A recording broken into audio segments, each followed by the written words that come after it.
सो hi guys, हम direct बात करते हैं आईपीसी सेक्शन 6 के बारे में। सेक्शन 6 में यही दिया गया है कि जो भी आईपीसी ने जनरल एक्सेप्शन दे रखे हैं पार्ट 4 में, वो इसको हर एक सेक्शन में ये डिफाइन नहीं करेंगे कि इसका मीन्स ये है। अगर कोई 7 इयर्स का एज वाला पर्सन कोई भी क्राइम करता है तो उसे ऑफेंस नहीं माना जाएगा।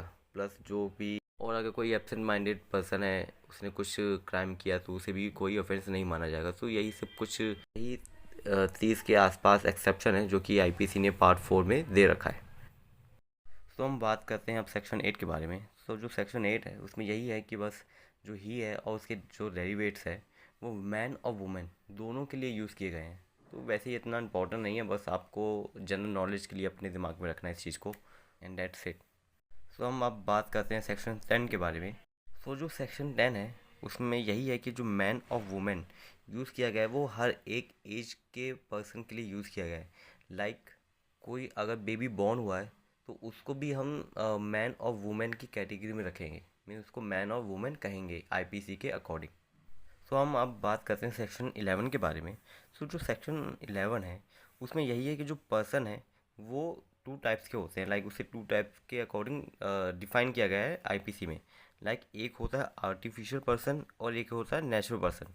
जो आर्टिफिशियल पर्सन होता है वो यही है कि जैसे जो कंपनी है, आपने अगर कॉमर्स बैकग्राउंड से है तो आपको मालूम होगा, जो होता है ना कंपनी की एक इंडिविजुअल आइडेंटिटी होती है। तो वही चीज़ है, जैसे कंपनी हो गया, फर्म हो गई, तो इसकी एक इंडिविजुअल आइडेंटिटी है।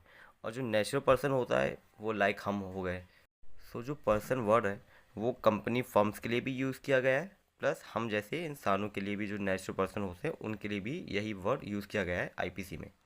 आपको इस चीज़ का ध्यान रखना है।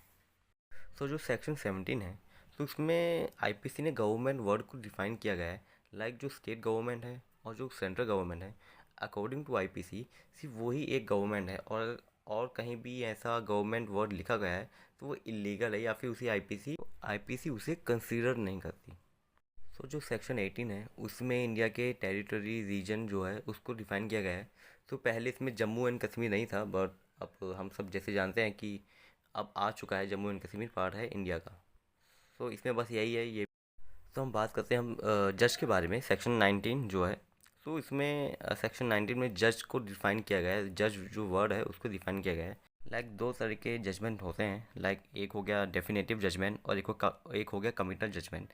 जो डेफिनेटिव जजमेंट ये होता है जैसे कि कोई जज ने अपना फैसला सुना दिया और वो ही फाइनल डिसीजन हुआ, और उस डिसीजन को किसी ने चैलेंज नहीं किया, मीन्स वही फाइनल डिसीजन हुआ।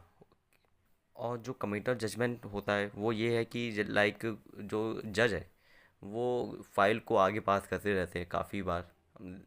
वो उसमें इतना हेयरिंग नहीं करते और डेट पे डेट जो रहता है देते रहते हैं, उसे हम एक प्योर जज नहीं मानते हैं। और इसमें एक चीज़ और इम्पॉर्टेंट है, जो पंचायत है, गांव में जो पंचायत होती है, उसे भी हमें जज माना गया है। इसमें सेक्शन 19 में उसे भी हम जज माना गया है क्योंकि वो भी एक डिसीजन सुनाते हैं। जो अब आईपीसी सेक्शन 20 है, उसमें कोर्ट ऑफ जस्टिस के डिफाइन किया गया है। न्यायालय क्या है।